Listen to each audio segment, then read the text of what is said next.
Convidar você a abrir a sua Bíblia nessa carta, nesse capítulo. Esse mês de agosto nós vamos estudar o capítulo 12 de Romanos, apenas o capítulo 12. 5 mensagens dentro desse capítulo, a primeira vai ser hoje. Nós vamos falar sobre a vida cristã na prática, nesses 5 domingos que nós temos nesse mês de agosto. A vida cristã na prática, e hoje nós vamos ler Romanos 12, apenas os 2 primeiros versículos, vai servir de base para o assunto dessa noite. Nós vamos conversar, nós vamos meditar sobre a praticidade da vida cristã.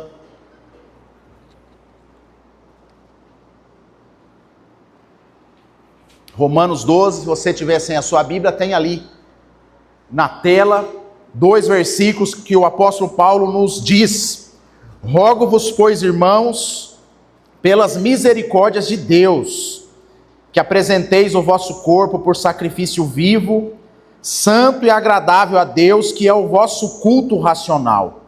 E não vos conformeis com este século, mas transformai-vos pela renovação da vossa mente, para que experimenteis qual seja a boa, agradável e perfeita vontade de Deus. Vamos ter mais uma palavra de oração, irmãos. Senhor, em nome de Jesus, que o texto salte aos nossos olhos nessa noite de forma poderosa, ao ponto de penetrar ao nosso coração, no mais profundo do nosso ser, gerando, ó Deus, as transformações que a Tua palavra tem a capacidade de gerar. Eu oro, Deus, para que ninguém venha passar despercebido pela ação do Teu Espírito, desde o mais novo aqui ao mais experiente, possa ser tocado pela palavra, pelo Espírito Santo do Senhor, ó Deus, e que a gente posicione a nossa vida na prática cristã, uma prática, Deus, que exalte a beleza do Senhor, que revele a beleza do Senhor ao mundo, e que a Tua palavra sirva de instrumento, de preparação das nossas vidas para essa missão, de viver na terra, glorificando o Teu nome, trazendo o Senhor Jesus Cristo como nosso principal exemplo. Abençoa nessa noite as nossas vidas, por meio da palavra, em nome de Jesus, amém. Irmãos, tem um negócio que acontece assim com algumas pessoas de igreja, que eu tenho percebido, assim, acompanhado, acho que em outros momentos até já fiz menção disso aqui, que às vezes as pessoas, assim, quando está naquele começo de fé, né, assim, está se encontrando com Jesus, André, no primeiro encontro, né, o primeiro encontro ali, o coração começa a aquecer, começa a empolgar, e as pessoas vão tendo algumas experiências com Deus, até presbiteriano mesmo tem experiência do Espírito Santo com Deus nesse momento. O coração vai tendo ali a obra da regeneração, você começa a olhar a vida de outras formas, você começa a ter um interesse maior pelas coisas de Deus, pela prática de boas obras, pela reconciliação, pelo perdão, e aí você é levado então, né, dentro da nossa instituição presbiteriana, a um discipulado visando o batismo no futuro. E aí você faz o curso de discipulado naquela empolgação, e o discipulador ali se prepara, porque ele tem que responder pergunta o tempo todo, porque afinal o irmão está apaixonado por Jesus, então está naquela gana, naquela fé, né, com o coração aquecido, queimando. Aí chega então o momento final ali do discipulado. Normalmente aqui a gente faz assim, tem uma lição ali, que tem ali a profissão de fé, se a pessoa realmente crê e ela quer professar sua fé publicamente, então ela primeiro professa ali junto com o discipulador, né, tem uma oração, e depois, posteriormente, publicamente aqui na igreja, no templo, no caso, o batismo. Aí a pessoa vem, faz tudo isso, a gente tenta aqui, né, no nosso contexto, fazer uma cerimônia bonita, agradável, assim, para ter uma foto bonita, ter algo como um memorial no coração da pessoa. Como o nosso batismo não é o batismo por imersão, que vai num rio, numa piscina, no mar, ele é aspersão, né, que a gente derrama a água sobre a cabeça. Então, aos olhos de alguns parece algo mais simples, então a gente tenta fazer aqui um enredo para que fica marcante no coração da pessoa. Eu particularmente tento fazer isso, relembrando alguns momentos da história da pessoa, ali próximo do batismo. Essa pessoa se batiza, não todas, mas algumas, após o batismo, pensam assim: agora estou resolvido. Já cumpri, já ingressei na fé cristã e agora eu só vou esperar o meu Jesus voltar. Que a missão era chegar até o batismo. Batizei, agora estacionei, quando der, eu sirvo a Deus, eu já sou salvo, e nós temos a teologia da graça, Fábio, que a gente entende que uma vez que Deus salva, Deus não se arrepende de salvar um crente, Ele salva para sempre. E se a gente crê nesse fundamento bíblico, o que acontece? Nós estamos seguros na salvação. Só que aí a gente vai esquecendo, irmãos, da prática das boas obras. E alguns irmãos vão deixando de lado, vão esfriando, e esquece que tem uma continuidade após o batismo. E normalmente, quando os irmãos são apresentados no conselho, eu faço essa pergunta, Pedro: o batismo é o início ou é o final da trajetória?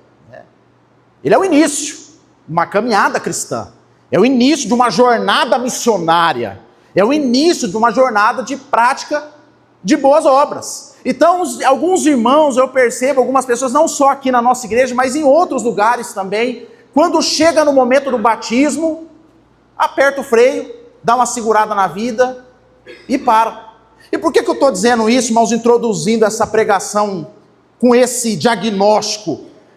Porque, queridos, quando a gente olha para o texto bíblico aqui de Romanos 12, que começa com uma palavra, rogo-vos, pois, irmãos, aqui Paulo está convocando quem? Os crentes salvos em Cristo para uma missão, para uma tarefa, para uma prática cristã. Ele está agora dizendo: olha, vocês que entenderam o que eu ensinei de 1 a 11, agora a partir do 12 vocês têm que colocar em prática. E a carta de Romanos, ela tem essa divisão, de 1 a 11 é uma parte teórica e teológica, mostrando os fundamentos da fé cristã, e a partir do 12 até o 16 é a ação prática, é a resposta que a gente dá para aquilo que Deus fez através de nós.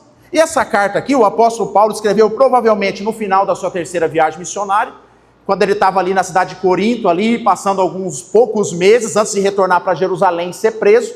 Ele escreve essa carta para uma igreja que ele não conhecia ainda. Posteriormente ele vai na embarcação lá, que vai ter um naufrágio, que depois ele vai chegar em Roma. Mas quando ele escreve essa carta para os romanos, ele não conhecia a igreja, não conhecia alguns irmãos ali pessoalmente. Então é uma carta que ele escreve, com o interesse de que aquela igreja recebesse esse conteúdo teológico e bíblico doutrinário, mas também pudesse abençoar a vida do apóstolo Paulo nas missões, entendendo o que ele está fazendo na sua fé. Então Paulo tinha o interesse de ir para a Itália, depois para a Espanha, e essa carta serve como esse documento, então, de apresentação da sua mensagem.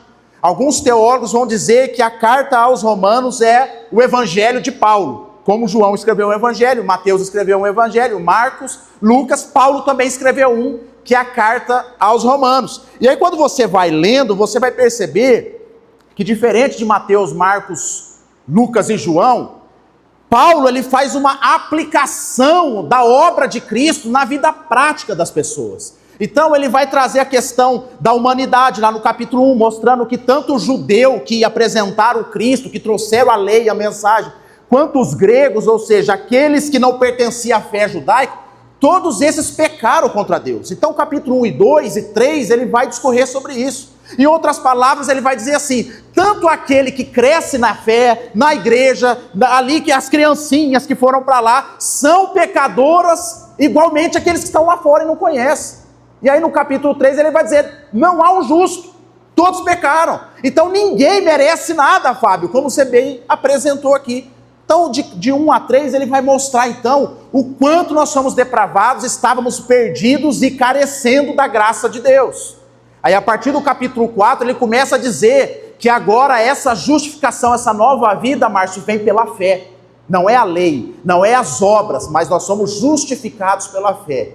Que é o versículo 1, o versículo 16 do capítulo 1, que é o tema central. No capítulo 5, então, ele apresenta a obra de Cristo. Justificados, pois, mediante a fé, através de Cristo, agora nós temos paz com Deus, nós somos salvos. Aí ele vai discorrendo, capítulo 6, mostrando agora como é que vive esse salvo. Explica que o pecado entrou no mundo por causa de um homem, por causa de Adão, e explica que através de um novo Adão, através de Cristo, a santificação vem, a salvação vem por meio de um homem também. Se a gente colocar nossa fé em Cristo, são salvos. Então ele vai discorrendo sobre isso, vai dizer que nós temos que viver em novidade de vida, vai falar de santificação, vai falar no capítulo 8 que aquele que está em Cristo já não há mais nenhuma condenação, que nada pode separar esse sujeito do amor de Deus. Então ele está falando de forma teológica como a fé cristã se aplica na prática na minha vida. Aí chega no capítulo 9, 10 ali, ele vai dizer que os judeus tiveram um papel importante em trazer a lei que apresentou a Cristo, e o coração do judeu foi endurecido para que pudesse ter espaço para o gentio. Então ele está explicando toda essa teologia no capítulo 9, 10 e 11. Ele vai finalizando o 11, diante de toda essa explanação, ele vai render glórias a Deus, como está bem escrito aqui, ó. Quem primeiro deu a ele para que ele venha ser restituído, porque dele, por meio dele, para ele são todas as coisas, a ele, pois, a glória eternamente, amém. Essa conclusão de Paulo, ele está extasiado com a obra de Cristo, que o que Cristo fez com cada um de nós. E se você que está aqui nessa noite, já entendeu isso, que você era pecador, e um dia, pela graça, Jesus te alcançou, entrou no seu coração, gerou essa nova vida em você, essa predisposição agora para servir a Deus, para se arrepender dos seus pecados, e uma vez salvo para sempre, uma vez em Cristo, já não há nenhuma condenação para você. Você entendeu essa mensagem, que não é pelo seu mérito, não é pelos seus acertos, mas é a fé que você tem no sacrifício vicário, substitutivo de Cristo na cruz. Eu não creio que eu sou bom, eu não creio que se eu fizer isso eu vou para o céu, não, eu creio que Jesus consumou a obra completa, o sacrifício de Cristo é suficiente para me salvar. Eu não sou nada, eu não presto, mas Cristo presta. Cristo fez tudo por mim, por misericórdia, por graça, e Ele me salvou, e eu estou aqui nessa noite. Se eu entendi isso, o capítulo 12 de Romanos está me chamando você agora para uma ação, para uma prática de vida cristã. Em resposta ao que Cristo fez, você agora vive para Ele. Então eu não faço coisas, Leleco, para alcançar a salvação. Eu faço coisas para Deus porque a salvação já me alcançou. Em resposta ao amor de Deus, eu amo. Em resposta à obra de Cristo, eu faço obras para Ele. Então é inverso, eu não faço alguma coisa para adquirir a salvação, pois Cristo já me salvou. E agora eu respondo essa obra da salvação. E aqui Paulo, por isso que ele rogo-vos, pois, irmãos, pelas misericórdias. Que misericórdia? A graça de Deus, que nos alcançou. E aí ele nos convoca então, para uma vida prática.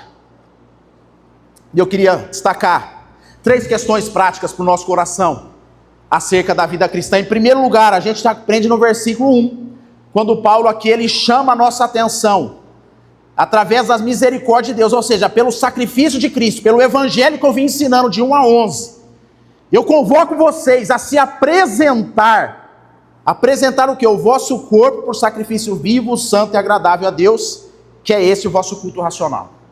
Em primeiro lugar, Rony, que a gente aprende, é que nós temos que ter um culto na vida.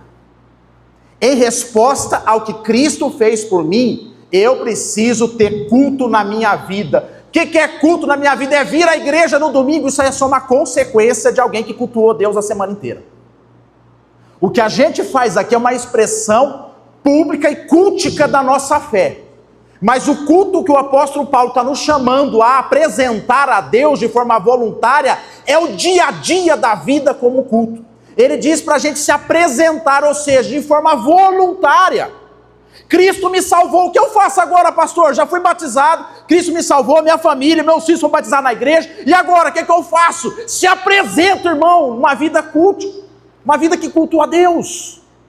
E como que eu faço isso? Paulo nos mostra aqui, com o vosso corpo. O que significa o vosso corpo? Com tudo que você tem, com toda a sua existência, com todo o ar que você respira. Tem a ver com aquilo que você faz de segunda a segunda. Tem a ver com a forma até como você dorme, como você cuida do seu sono, como você acorda, como você se relaciona com a sua esposa, com os seus filhos, com as pessoas. Como você vai trabalhar, como você encara o trabalho, como você encara os compromissos, como você lida com o dinheiro. Tudo isso, irmãos, é uma expressão cultica diante de Deus. Então o que Paulo está nos chamando aqui não é para reunir os irmãos e ir para uma tenda. O que Paulo está nos chamando aqui, como prática da vida cristã, é, uma vez que Cristo alcançou você, viva cultuando a Deus com tudo que você tem. E aí ele vai nos ensinar que é voluntário, mas ao mesmo tempo ele diz que é um sacrifício. Mas não é um sacrifício morto, porque ele já morreu por nós, é um sacrifício vivo. E que seria um sacrifício vivo? Eu vou dar um exemplo. Eu já vi pais falar assim: pelo meu filho eu morreria. Já viu gente assim? Pelo meu filho eu dou minha vida. Aí esse mesmo pai, ele não ora, ele não vem à igreja, ele não traz seu filho na igreja, ele não cuida da sua saúde, ele não faz o exercício, ele não quer viver. Ele falou que morre pelo filho, mas viver pelo filho ele não vive. É interessante, eu morro pelo meu filho, mas viver pelo filho ele não vive. Ele não apresenta a sua vida como um sacrifício vivo, mas um sacrifício morto. Na prática é isso que ele está dizendo. Quando ele fala assim: eu amo tanto os meus filhos que eu morreria por eles. Então como? Mostra, apresenta esse sacrifício vivo, esse culto vivo no dia a dia. Male conversa com o filho 2 palavras. Não consegue sentar num chão com uma criança pequena para poder brincar. Não consegue fazer uma oração. O apóstolo Paulo está chamando a gente para viver esse tipo de culto. É esse tipo de igreja. É esse tipo de sacrifício vivo. Isso, irmãos, é uma prática cristã. Então, sacrifício envolve algumas coisas na nossa vida. Renúncias. Mas não é renúncias porque eu preciso fazer, que senão eu vou perder minha salvação. Eu preciso fazer, senão vai dar azar na minha vida. Eu preciso fazer porque senão não vou ganhar bem. Eu preciso fazer porque as coisas vão dar errado. Não. Esse sacrifício é um sacrifício voluntário. Tem a ver com você olhar para a vida e coisas que aparentemente são lícitas, mas você sacrifica aquilo em nome de Jesus, em nome desse culto, em nome de oferecer a sua vida como um sacrifício santo e agradável ao Senhor. Você deixa de ter algumas posturas em culto,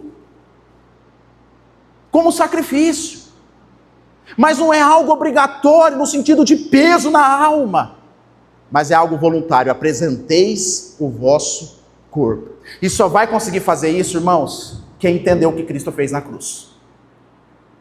Quem não faz, sabe por quê? Muitas vezes não é porque não quer, é porque não entendeu ainda o que Cristo fez por ele. Porque quando a pessoa cair no coração dela o que Cristo fez, aqui Paulo no capítulo 9, ali 10 e 11, ele vai tratar que, melhor dizendo, lá no 6, ele vai dizer que por causa de um homem, de Adão, o pecado entrou no mundo em todas as pessoas. E ele está dizendo agora, por causa de um homem, Cristo, a salvação está disponível para aquele que crê. Ou seja, Cristo assumiu o nosso lugar, assumiu todos os nossos defeitos, toda a nossa culpa, todo o nosso peso, toda a nossa maldade, e disse assim: agora o que você precisa fazer é crer em mim, se arrepender constantemente dos seus pecados, e canalizar sua fé em mim, que eu vivo com você, e que eu estou com você, e todo dia nós vamos estar juntos. Mas tem gente que não entendeu isso. Tem gente que acha que Cristo, Fernando, é igreja, é ir no domingo. E gente que pensa assim, que talvez é tipo um protestante católico, que ele entra aqui, ele põe o pé direito, ele faz um sinal da cruz no sentido assim, para dar uma sorte. Ele não entendeu nada ainda. Quando ele vem aqui em qualquer programação e ele sai daqui assim: resolvi minha vida, ele não entendeu a cruz. Quando ele chega e diz assim para mim, como pastor: ô pastor, eu estou te ajudando, hein? Eu vim dar uma mão. Ele não entendeu a cruz. Quando ele diz assim: olha, eu fiz lá e ninguém falou nada, ninguém agradeceu, ninguém deu uma palavra para mim, ele não entendeu a cruz.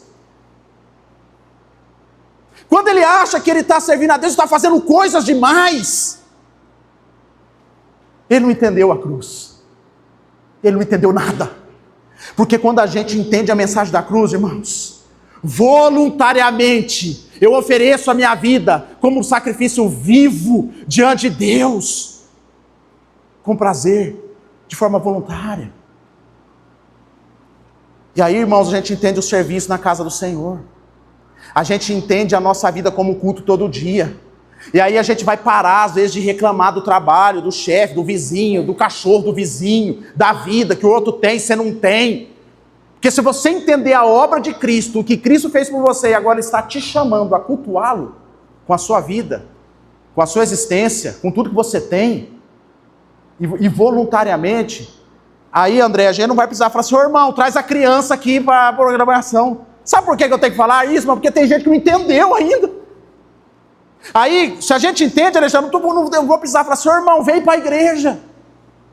Sabe por quê? Porque a igreja, irmão, está aqui, é consequência de quem entendeu a mensagem de Cristo e viveu assim de segunda a segunda. É consequência. Cultuar, servir, exercer dons, participar daquilo que Deus está fazendo, contribuição na casa do Senhor. Quem entendeu a mensagem da cruz, irmãos, faz tudo isso de forma voluntária. Sabe por quê? Porque é uma consequência daquilo que viveu a semana inteira. Glorificou a Deus a semana inteira, cultuou a Deus fora das quatro paredes. E aí o apóstolo Paulo vai dizer que isso é um sacrifício no sentido da gente fazer algumas escolhas, mas ele diz que é um sacrifício vivo, mas santo e agradável a Deus. Está falando de novidade de vida. Existem algumas teologias que dizem assim: não, se você é salvo pela graça, já era, só viver, não tá? Você faz o que você quiser. Não é bem assim, irmãos. O salvo pela graça, ele tem a predisposição, Vinícius, para querer agradar a Deus. Quem é salvo de verdade vai pensar assim: eu quero fazer o bem o tempo todo. Às vezes eu não dou conta, eu não consigo, mas no que depender de mim eu quero. Agora aquele que olha para a salvação e fala assim: já estou garantido e vou viver de qualquer jeito, corre o risco de não ter a obra da regeneração acontecendo dentro de si. É apenas um religioso.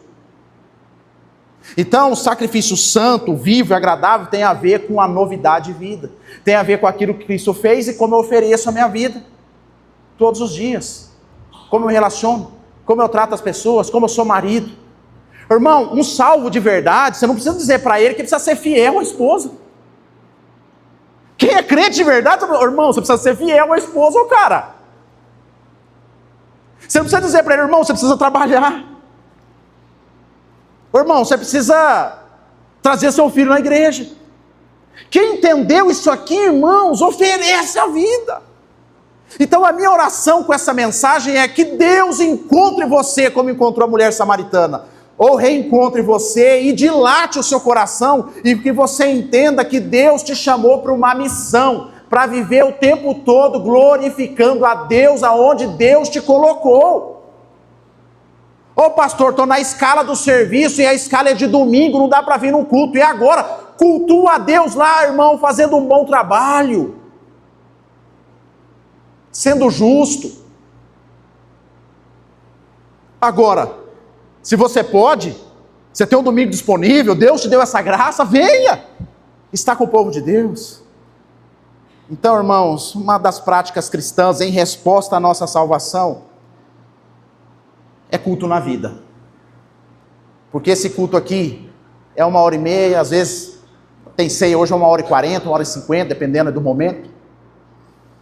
Isso aqui é uma apresentação, uma reunião junto. Mas se de segunda a segunda eu não tiver o coração em Cristo, irmão, é só um ritual. Você vai voltar para casa do mesmo jeito. E talvez se eu fizer uma oração forte, ou um presbítero, a gente chamar aqui na frente, você fica emocionado, você fica aqui queimando, aqui, sapateando, você fala: agora Deus me pegou. Mas se a sua vida de segunda a segunda não tem uma prática cristã, no dia a dia, nas suas escolhas, na sua forma de ver a vida, irmão, foi só um show, foi só um emocionalismo que nos comove, nos toca, mas não é culto na vida. O culto na vida tem a ver com as nossas atitudes diárias, tem a ver, irmãos, com honestidade, tem a ver com caráter, tem a ver com falar a verdade. Aconteceu uma situação em casa lá, e tudo que acontece em casa lá, Vinícius, eu fico meio nervoso, né? Imagina, né? E o povo lá tem medo que aconteçam as coisas, assim, de eu ficar nervoso. Aí a Jaque falou assim para mim: na hora, é que eu sou crente, assim, eu falo a verdade, porque só de saber que você fica nervoso, tem hora que dá vontade de não falar. Mas ela conta. Ela fala a verdade, ela falou assim: eu pago o preço de aguentar você falando na minha cabeça. Eu imagino como deve ser chato, irmão, me aguentar aí. Eu imagino. As minhas filhas também. Quem convive comigo, Francisco. Mas ela falou assim: eu falo a verdade. Mas tem gente que não fala a verdade. Tem marido que mente para a esposa. Isso não é culto a Deus. Tem esposa que mente para o marido. Não, pastor, não estou mentindo, eu só omiti. Isso não é honestidade. Aí vem no domingo, irmão, é bonito tudo, você pode pôr a roupa de domingo, o perfume de domingo, comer o pão, beber do cálice, vai ser beleza. Mas se você continuar mentindo para o marido e para a esposa, não tem culto a Deus. Não tem culto na vida. Se você continuar enrolando lá no serviço, aquele cafezinho lá de 1h30, irmão, não tem culto na vida. Culto a Deus tem a ver com caráter, com posicionamento, com verdade. Então, irmãos, eu vou dizer assim, se ninguém consegue me impressionar, no sentido de vir aqui, ficar aqui numa apresentação estética, se dobrar, se ajoelhar, irmão, não me impressiona, porque o que vale para mim como pastor é o que você faz segunda a segunda. Agora, se eu que sou um pecador miserável, consigo identificar, irmão, imagine Deus. É que eu não falo, irmão, eu estou aqui, igual eu falei hoje de manhã, nós pastor, estamos aqui na caminhada, estamos aprendendo junto aí, vamos tocando para frente. Mas dá para saber, irmão. Agora imagine Deus que está vendo você de segunda a segunda, nas suas negociatas da vida. Ô pastor, minha carne é fraca, eu erro. Irmão, uma coisa é eu errar tentando acertar. Uma coisa é eu errar de forma deliberada. Aí não tem a ver com salvação, não tem a ver com santidade. Uma coisa eu estou aqui olhando para o meu Salvador e buscando Ele, aí num caminho eu dou uma tropeçada, aí eu levanto e volto, dou outra tropeçada, eu levanto e volto. Uma coisa é isso aqui, uma coisa eu estar de costa para Ele, vivendo a minha vida de forma banal, distante de Deus, achando que está tudo certo. Isso não é culto a Deus. O que Paulo está dizendo, rogo-vos para que vocês apresentem de forma voluntária um culto que tenha sacrifício santo e que seja agradável a Deus, que é um culto racional. Vinícius, o que é um culto racional? É um culto com inteligência, é um culto com lógica, é um culto com atitude, é um culto com vontade, é um culto que você não está baseado nas emoções, mas é na razão e fazer o que é certo. Isso é um culto racional. 2. Então, prática cristã, tenha culto na vida. Segundo, versículo 2, irmãos, o apóstolo Paulo vai dizer na sequência da gente cultuar com a vida, não vos conformeis com este século. Segundo lugar, cuide bem do seu coração. Porque hoje em dia tem muita gente conformada com esse século, porque não cuida bem do coração. Tem alimentado a sua alma, irmãos, com as coisas desse mundo, com as ideologias furadas desse mundo, perecíveis desse mundo. Há muitas pessoas, irmãos, idólatras sem saber que é idólatra. Gente que idolatra o filho, idolatra o filho. Gente que idolatra o próprio corpo. Gente que idolatra a esposa. Tem gente, irmãos, que trata o casamento da esposa como se fosse um troféuzinho. Olha o meu troféuzinho. Nem sabe que é idólatra. Gente que lida com dinheiro, com idolatria. E esse é o único que Deus chama de Deus, é o dinheiro. Conformar com esse século. Esse século prega isso, irmãos. Esse século vai pregar sempre o que é um distanciamento da divindade. Para que você viva na carnalidade. Às vezes as pessoas acham, Fernando, que carnalidade é safadeza sexual. Fulano está na carne, está o quê? Na safadeza sexual. Carnalidade é você não viver uma vida no espírito. Carnalidade é você ser conformado com as coisas desse mundo. É isso que dita as regras do seu coração. O seu coração foi contaminado pela mensagem doutrinária desse mundo, que não vem com chifre, nem com roupinha vermelha, igual aquela fantasia de Halloween, mas vem com conselhos de uma pessoa, vem com ideologias políticas, vem com tantas outras informações. É um coach que vai falar, você vai ficar rico, irmão, e você vende a alma para ficar rico, sem saber que está vendendo a alma, negociando valores da fé. Gente trocando uma de 40 por 2 de 20, e vai para a igreja como se fosse tudo bem. São as informações desse mundo que tem penetrado no coração. Sabe por que tem muita gente, Rony, que não é dizimista e ofertante? Porque lá no mundão fala assim, é dinheiro para pastor. Pastor ficar rico. Tem mesmo, não, tem a turma aí, mas não é o nosso caso aqui. Não é o caso de igrejas históricas sérias. Informações do mundo. Não lê a Bíblia não, lê só um cortinho de vídeo na internet, tá bom. Crentes que não lê a palavra, mas que se alimentam todo dia das informações desse mundo, de Instagram. Eu acompanho a política, que eu não sou alienado, e aí a gente está vendo uma crise no nosso país muito grande, e lamentável, né? E aí um dos entrevistadores ali, falando com um cientista político, falou assim, hoje a gente vive uma crise tão grande, que hoje as pessoas conhecem os 5 ministros do STF, mas não sabem os 5 jogadores da seleção brasileira. Os 5, não, os 11, né? Os 11 ministros do STF, a população sabe quem é. Eu sei, irmão, todos. Mas você fala os 11 da seleção que o Ancelotti vai convocar. Não sei, irmão. Não sei. Lembra 94, 98, foi no 2002, 2010, sabia tudo. Eu não ia saber que era STF, irmão. Eu só sabia quem era o presidente do país. Hoje, irmãos, a gente sabe mais dessas coisas do que o jogador da seleção. Eu vou além. A gente sabe mais dessas coisas do que a Bíblia. A gente está mais preocupado, irmãos, com o futuro do país do que o futuro da nossa alma. Ô pastor, você não preocupa? Lógico que eu preocupo. Oro, intercedo, tenho opinião. Talvez pode ser diferente da sua, mas tenho opinião. Não uso o púlpito para isso. Mas a minha preocupação, irmãos, é com as coisas eternas. Paulo está dizendo, não se conforme com este século. Não se molde aos padrões desse século. Tem gente negociando valores de fé por todas essas coisas. Então, irmãos, é só um exemplo disso. Sabe o que é isso aí? Alguém conformado. Alguém que estacionou nesse mundo. Mentalidade carnal. Mentalidade mundana. Hoje há cientistas eclesiásticos, que são pessoas que pensam o modelo de igreja hoje. E eles vão dizer que as igrejas hoje, a igreja contemporânea, ela pensa no modelo empresarial e no modelo de atender o cliente. Então, são pregações rasas com mensagens positivas e rápidas, são templos todos estruturados com um conforto absurdo, são músicas que tocam as suas emoções para que você fique em estado de êxtase, são eventos que priorizam, André, a experiência, não o conhecimento de quem é o Cristo.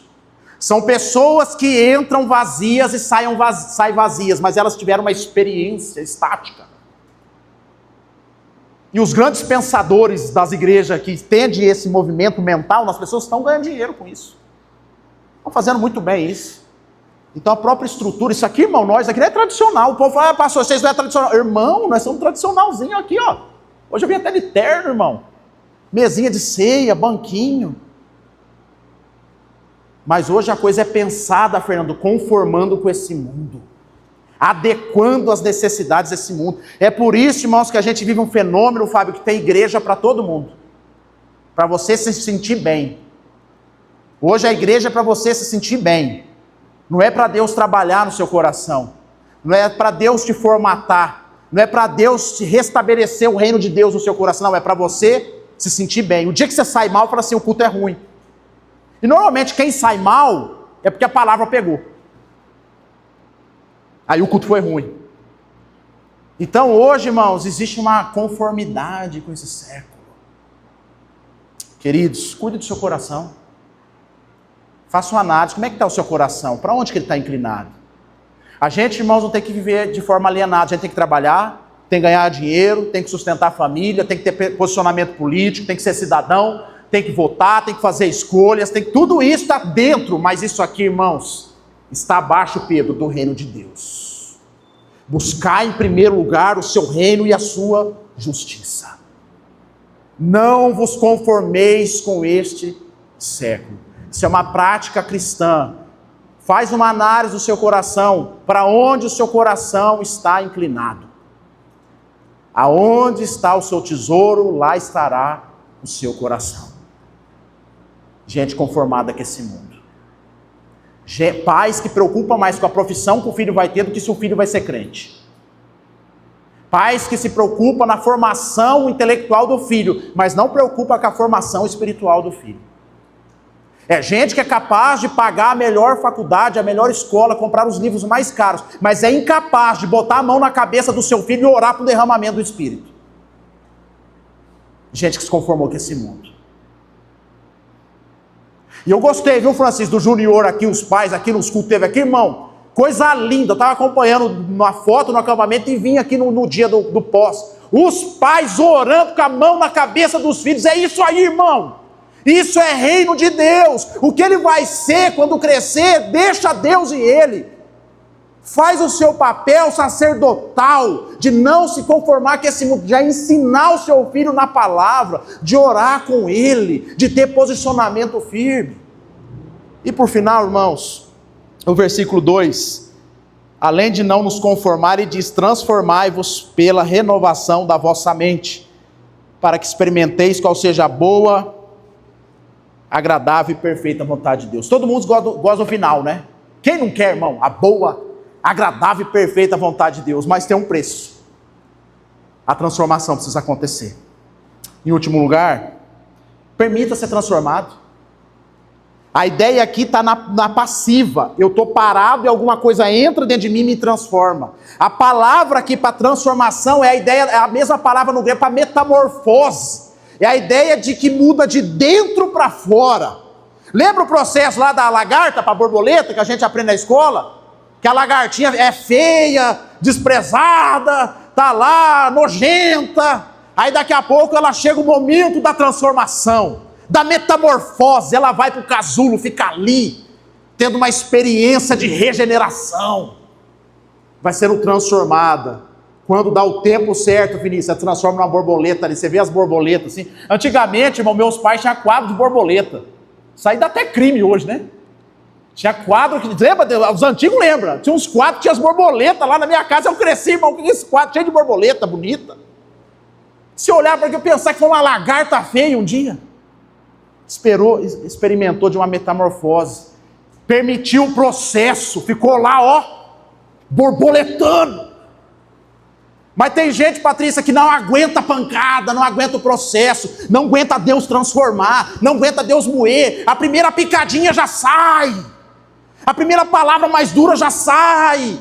Não suporta uma confrontação, não permite o Espírito Santo transformar a mente, ter uma metamorfose, uma metanoia, uma mudança de rumo, algo que começa aqui dentro e vai reverberar nas nossas ações, na nossa estética, na nossa forma de ver o mundo. Isso, irmãos, tem a ver com uma permissão. Tem a ver de eu ouvir a palavra, eu ler a palavra, para assim, Espírito Santo de Deus, me transforma, me liberte, me melhora, me cura, faz uma cirurgia na minha alma. Ah, mas não tem anestesia, vai sem mesmo, mas cura e transforma. Eu estou aprendendo a andar sem anestesia, irmão, para mexer com dente, mexer com vasectomia. Não sei meu corpo, eu não sei, Dulce. Às vezes vai pôr anestesia, dá uma falhada, não pega. Fui fazer vasectomia, o médico lá, a enfermeira. E aí, pegou anestesia, pegou de um lado, do outro. Eu vou falar, irmão, que me pegou? Vamos terminar logo o serviço. Aguentei firme, segurei lá, Renzo, doeu. Eu queria ser liberto, irmão, daquela situação. Canal, fui fazer um canal no Gente Boa ali da Ipiranga, Paraná. Benção lá de Deus. Pôs anestesia para mexer no canal. Tá doendo? Se doer, levanta a mão. Que nada, irmão, termina logo o negócio. Às vezes, irmão, na vida tem coisa que a anestesia não pega, Renzo. Tem coisa que tem que amargar para transformar. Mas tem gente fugindo disso, fugindo da dor, fugindo do momento difícil, não aguenta a dor, irmão. Dor constrói, dor melhora, dor transforma, dor edifica a sua vida, a sua história. Tem que aguentar, irmão, deixar a lagarta embora, para nascer a borboleta linda, ser transformado, ter a mente transformada. Ah, pastor, mas o meu ídolo do coração é do irmão. E o meu dinheiro, meu Deus, o dinheiro irmão. Precisa deixar Deus trabalhar. As minhas vontades, os meus desejos, os meus prazeres. O irmão do lado lá, Fábio, não faz nada certo, faz tudo errado e as coisas dão certo para ele. E para mim que estou servindo a Deus, fazendo tudo direitinho, as coisas demoram. Aguenta, irmão, isso é metamorfose, isso é transformação de mente. É o falecido Rubem Alves que dizia que ostra feliz não faz pérola. Precisa arranhar, Mateus, a ostra lá com dor, com dor, com dor, com dor. Aquele cantinho que vai arranhando, que vai entrando ali, daqui a pouco abre, tem uma pérola bonita. O sofrimento, irmãos, extrai de nós o melhor. O apóstolo Paulo, no mesmo Romanos capítulo 5, vamos ler para a gente ir finalizando, capítulo 5, acho que é o versículo 5 ou 6. Põe na tela para nós aí, ó. Romanos 5, versículo 5, eu acho, versículo 5 ou 6, Alexandre. Vamos ler na tela lá. Ora, a esperança não confunde, porque o amor de Deus é derramado em nosso coração pelo Espírito Santo. Volta um antes. Mais um. Aí. E não somente isto, mas também nos gloriamos nas próprias tribulações. O que Paulo está dizendo assim, estou com dor, estou feliz, não é isso. Mas é saber o que ela produz. Sabendo que a tribulação produz o que em nós? Perseverança. Pode ir, Alexandre. E a perseverança produz experiência, e a experiência, esperança. Mais um. Ora, a esperança não confunde, porque o amor de Deus é derramado em nosso coração pelo Espírito Santo que nos foi outorgado. De que forma que o Espírito Santo é derramado e trabalhado? Na tribulação. É na transformação de mente, é nas coisas difíceis da vida, é assassinando o meu eu, os deuses que está dentro de mim, para que eu experimente, Arnaldo, a boa, agradável e perfeita vontade de Deus, irmãos. Isso é prática cristã. Esses 2 primeiros versículos dessa semana, está falando de uma postura nossa interior com nós mesmos, de como a gente apresenta diante de Deus, cultuando com a vida, que é mais, cuidando bem do nosso coração, para que ele não seja contaminado com as coisas desse mundo, e no final, permita ser transformado. Não sai da maca porque está sem anestesia, não. Aguenta o processo, Francisco, vai dar bom. Fica firme, irmão, vai dar certo. Aguenta firme que vai dar certo. Aguenta, Patrícia, firme que vai dar certo. Como diz a canção, irmão, para a gente orar do sertanejo lá, segura na mão de Deus e vai. Segura na mão de Deus e vai. O problema é que a gente quer ir sem segurar na mão de Deus, quer ir na nossa própria ideologia e pensamento, aí dá problema. Que Deus possa nos chamar, irmãos, para essa prática cristã. Vamos orar. Quero convidar você a pensar sobre a sua vida, sobre a sua história. Talvez você é frequentador de culto, mas você não cultua com a vida. É hoje, irmão, o dia de mudar esse negócio.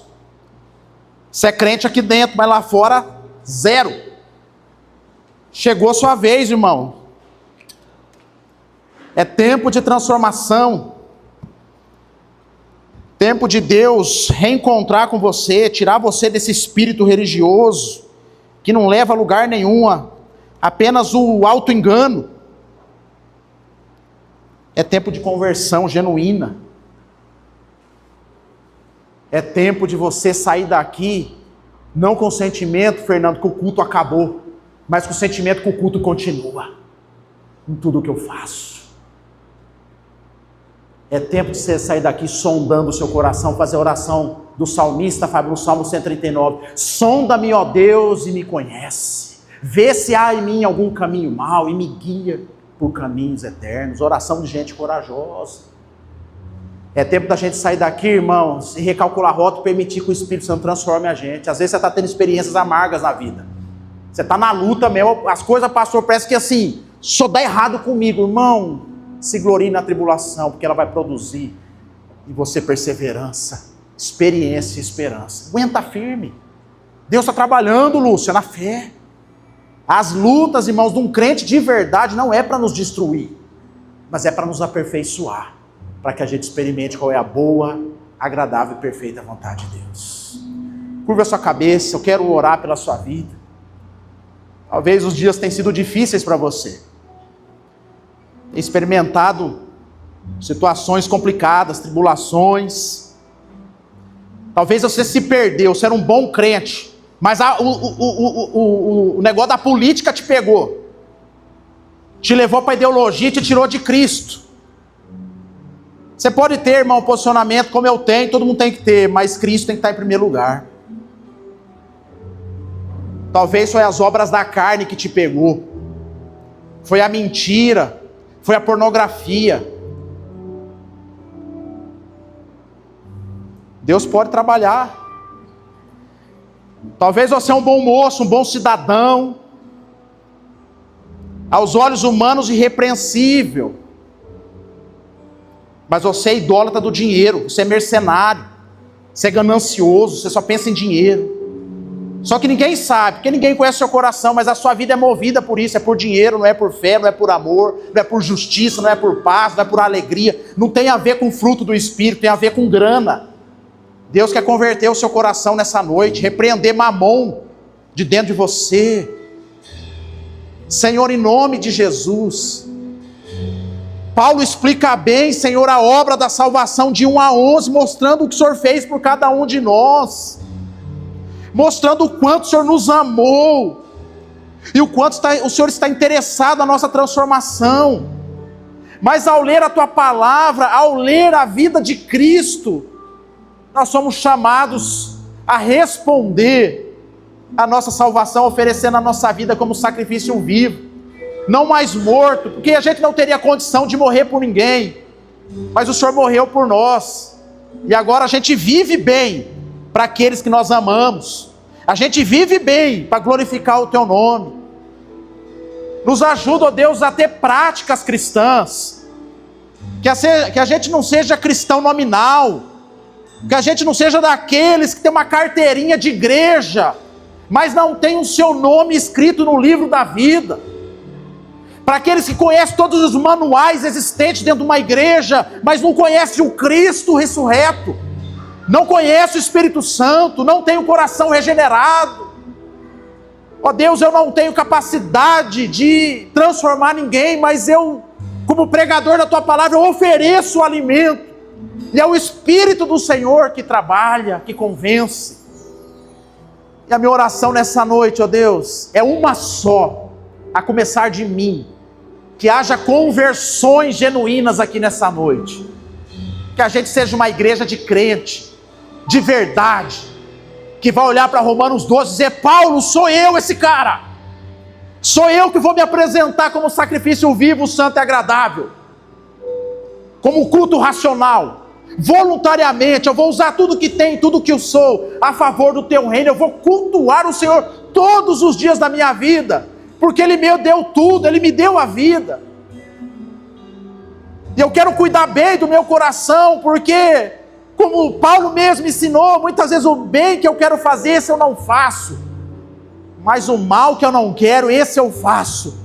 Eu vou sondar o meu coração com mais vezes, eu vou observar onde estão as inclinações, aonde eu estou sendo tentado, aonde eu estou sendo levado, o que está me arrancando da presença do Senhor, o que está me desviando do alvo, do foco. E eu não vou ter o coração duro diante da palavra. Eu vou permitir que o Espírito Santo trabalhe em mim, gerando uma metamorfose, uma mudança de vida, como diz a canção do Raul, uma metamorfose ambulante, alguém que está vivendo em metamorfose, alguém que está vivendo em transformação, alguém que não se contentou com o seu estado atual, alguém que não está mais estagnado, mas que entende que todo dia precisa viver em novidade de vida. Ó Deus, que o Senhor sopre o Teu Espírito nessa noite, gerando as transformações necessárias, e que haja fruto que glorifique o Teu nome, que não seja frutos para agradar o pastor, que não seja frutos para mostrar para as pessoas o quanto eu sou crente, mas sejam frutos de justiça, que glorifique o Senhor todo dia, ainda que ninguém veja, ainda que ninguém recompense, ainda que ninguém elogie, mas que todos os dias a nossa vida seja um culto a Ti. Assim nós oramos em nome de Jesus, para a glória de Jesus. Amém. Amém, irmãos. Irmãos, uma das consequências da nossa fé em Cristo e daquele que é batizado, entendendo, é participar da mesa de Cristo. A mesa aqui, Jonathan, não é a mesa da Bela, é a mesa de Cristo. Aquele que entendeu o sacrifício, professou a sua fé e foi batizado é convidado a participar da mesa. A mesa não é do pastor deles, irmãos, a mesa é de Cristo. Então todo aquele que entendeu o evangelho, que ouviu a palavra, o seu coração se abriu, e você se arrependeu dos seus pecados, em consequência do seu arrependimento, você se colocou diante do batismo. Você não é apenas convidado a participar da mesa, você é convocado a participar da mesa. Em 1 Coríntios capítulo 11, versículo 23, o apóstolo Paulo, interpretando a ceia, ele vai dizer que na noite que o Senhor foi traído, ele partiu o pão. Foi nessa noite de traição, no meio de gente pecadora, no meio de gente como Pedro, que talvez horas depois ali, Fábio, ia negar Jesus, mas ele partiu o pão com Pedro, porque ele sabia que Pedro ia negar, que ele falou para Pedro, antes que o galo cantasse, você vai me negar, mas ele partiu o pão e deu para Pedro. O Judas também estava lá, mas o Judas não se arrependeu, o Pedro se arrependeu. Ele partiu o pão naquela noite. E o apóstolo Paulo, ele prossegue dizendo que é para a gente comer do pão e beber do cálice, mas ele fala para examinar a si mesmo, para fazer um autoexame. Que autoexame é esse, pastor? Para identificar se eu estou santo? Você vai perder. Se você olhar aí e tentar achar santidade, você não vai tomar. Você vai achar pecado. O pecado que Paulo estava examinando em Coríntios era a avareza. Era gente gananciosa que reunia na ceia não para cultuar a Deus, Márcio, mas reunia para se alimentar fartamente os ricos e deixar os necessitados sem. Paulo condenou essa prática. Isso não é culto a Deus. Mas o culto a Deus precisa ter exame. O que é a prática que tem me tirado da mesa? Para a igreja de Corinto era, nós comemos nós aqui tudo e bebemos e eles ficam sem. Talvez esse não é o seu caso. Então examinar a si mesmo é olhar para dentro de si e perceber se há um caminho mau, um caminho impuro. E dizer para Deus, Senhor, está aqui, achei. O Senhor não precisa nem mostrar que eu já sei, eu mostro para o Senhor, está aqui. Mas eu quero comer do pão e beber do cálice, Senhor. Que o Senhor tenha misericórdia de mim e me perdoa. E o texto vai terminar dizendo, depois de examinar, coma do pão. Coma do pão e beba do cálice. Então você que entendeu tudo isso que eu estou dizendo, é para você fazer isso, orar, meditar e comer do pão e beber do cálice. Quero chamar os irmãos presbíteros, Pedro, Olinto, Fábio, irmão Fernando, diácono Fernando, vem nos auxiliar aqui também, Fernando. Nós vamos orar, consagrando os elementos, irmãos. Esse aqui é um pão, por sinal muito bem feito pelo nosso irmão Beto, mas isso aqui não tem poder, isso aqui é um pão, ele não transforma em nada aqui, mas a gente crê que quando a gente ora e consagra, a presença espiritual de Cristo está aqui nesse lugar e a gente faz isso em memória dele também. Então isso aqui é um símbolo espiritual. Nós vamos orar consagrando os elementos e pedindo a bênção de Deus sobre nós, e após a oração então, nossos irmãos vão servir, aqueles que irão participar, a gente vai comer do pão e beber do cálice. Fernando, nos dirige nessa oração de consagração. Enquanto isso, olhe para dentro de si, ore por você mesmo, em nome de Jesus. Nosso coração se sente privilegiado nesse momento. Um privilégio para nós, ó Deus, poder estar na tua presença, é tão importante poder comunhar com o Senhor, no pão, no vinho. Senhor, simbolizando uma obra redentora, a qual o Senhor se entregou para nós, para que a gente pudesse ter a oportunidade de salvar as nossas vidas, mediante a tua graça. Senhor, nós reconhecemos nesse momento que em nossos feitos nós não poderíamos atingir qualquer merecimento diante de ti, mas a tua graça salvadora e redentora nos envolve e nos elege, Deus, para um momento como esse. Pai, obrigado, eu te agradeço, Senhor, em nome dos teus irmãos, pela oportunidade desse momento, te consagro em nome de Jesus os itens dessa ceia. Que o teu Espírito Santo esteja nesse momento, abençoando cada um de nós, para que a gente possa fazer isso em mãos e coração unidos, em nome de Jesus. Então naquela noite Jesus ele pegou o pão, ele partiu e deu aos seus discípulos e disse: coma do pão. Mas de forma semelhante também ele pegou do cálice, representando o sangue de Cristo, a nova aliança, e disse para ele: bebei deles todos, bebei esse cálice que é da nova aliança, é aliança com Cristo, aliança inquebrável. Eu até posso tentar quebrar de vez em quando, Fernando, com as minhas escolhas erradas, mas Cristo não quebra. Essa é a nossa segurança, irmãos, da nossa salvação.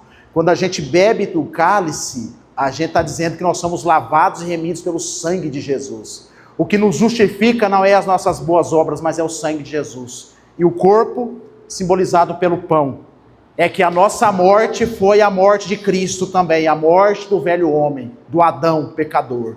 E a gente vai ressuscitar também com Cristo. Então você que vai participar, eu convido a ficar de pé, meus irmãos irão servir vocês.